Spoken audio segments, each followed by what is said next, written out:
2010년 9월 이란 부쉐르 원전과 나탄즈 핵시설이 악성 코드로 인해 가동이 멈추는 초유의 사건이 발생했습니다. 스톡스넷이란 악성 코드가 원심 분리기를 조작해 핵시설을 파괴한 것인데요.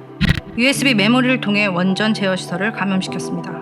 4년 뒤인 2014년 12월 한수원에서도 해킹으로 원전 설계도를 포함한 내부 자료가 유출되는 사고가 일어났습니다. 악성 이메일, 즉 스피어피싱을 이용한 공격으로 PC 하드디스크 파괴까지 시도한 지능형 표적 공격이었는데요. 해킹 그룹은 당시 소셜미디어 등 인터넷에 한수원 자료를 게재하며 협박하기도 했습니다. 바로 사이버 심리전까지 감행한 것이죠. 유출된 자료는 한수원 협력업체 관계자들이 PC와 이메일에 보관돼 있던 것들로 파악됐습니다. 최근 사이버 공격자들은 공급망 공격을 지능적인 해킹 수법으로 사용하고 있습니다. 공격 대상 조직에 침투하기 어려운 경우 해당 조직이 사용하는 소프트웨어나 하드웨어 개발업체에 침투해 악성 코드를 감염시키고 백도어를 삽입하는 공격입니다. 소프트웨어 소스 코드를 수정하고 업데이트 서버에 침투하기도 합니다. 악성 코드가 심어진 프로그램이 다수에게 배포되는 사고로 이어지고 있습니다. 대표적인 사례가 바로 2019년 3월 글로벌 PC 제조사인 에이수스를 공격해 수많은 PC를 감염시킨 오퍼레이션 섀도우 해머. 원자력 발전소 같은 핵심 기반 시설은 안전지대가 아닙니다. 망분리를 했거나 폐쇄망을 운영하고 있어 안전하다고요? 장비 업데이트와 패치를 위해서라도 외부와 연결되는 일이 생깁니다. 때 얼마든지 위험 요소가 내부로 들어올 수 있다는 얘기입니다. 그렇다면 주요 기반 시설 보안 강화를 위한 방법은 무엇이 있을까요? 폐쇄망으로 유입되는 파일의 악성 여부를 사전 검증하는 것이 필요합니다. 행정안전부 주요 정보통신 기반 시설 보호 지침 훈령 제7호 제어 시스템 단말기는 망간 혼용 사용을 금지하고 제어망 내 자료 이동이 불가피한 경우 전용 단말기를 지정하도록 했습니다. 인가된 USB 등을 사용해야 하고 백신으로 감염 여부를 검사한 뒤 자료를 이동해야 합니다. 자료를 반입할 때에는 반드시 광 디스크를 사용해야 합니다. 군, 정부기관을 포함해 주요 기반 시설은 악성 코드를 검사하기 위한 클린 PC를 운영하고 있습니다. 과연 제대로 관리되고 있을까요?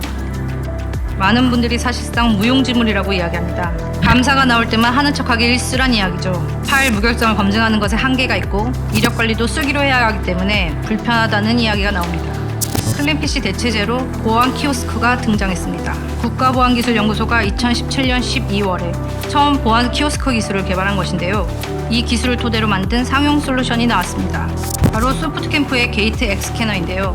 보안 키오스크는 USB나 CD 저장 물체를 이용해 내부로 유입되는 모든 파일을 검사합니다. 파일의 악성 여부와 무결성을 검증하는 것이죠.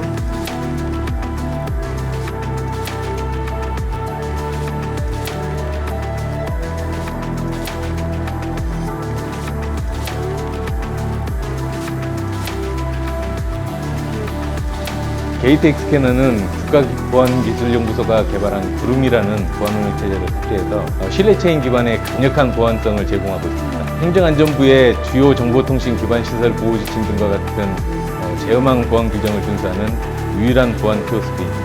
국내외 다양한 백신으로 악성 코드를 검사하기 때문에 높은 탐지율과 신뢰성을 제공합니다. 백신이 탐지하지 못하는 APT 공격에 대한 대응으로 악성 코드를 무효화하는 기술, 즉 CDR 기술을 탑재하였습니다. 문서와 같은 일반 파일에 담긴 악성 요소까지도 사전에 제거하여 안전한 파일만 내부로 반입되기 때문에 공급망 공격뿐만 아니라 다양한 공격으로부터 주요 정보자산과 시설을 보호할 수 있습니다. 진화하는 해커들의 공격을 보안 기술 하나로 막을 수는 없습니다. 다양한 보안 기술과 사람, 프로세스가 적절히 어우러져야 합니다.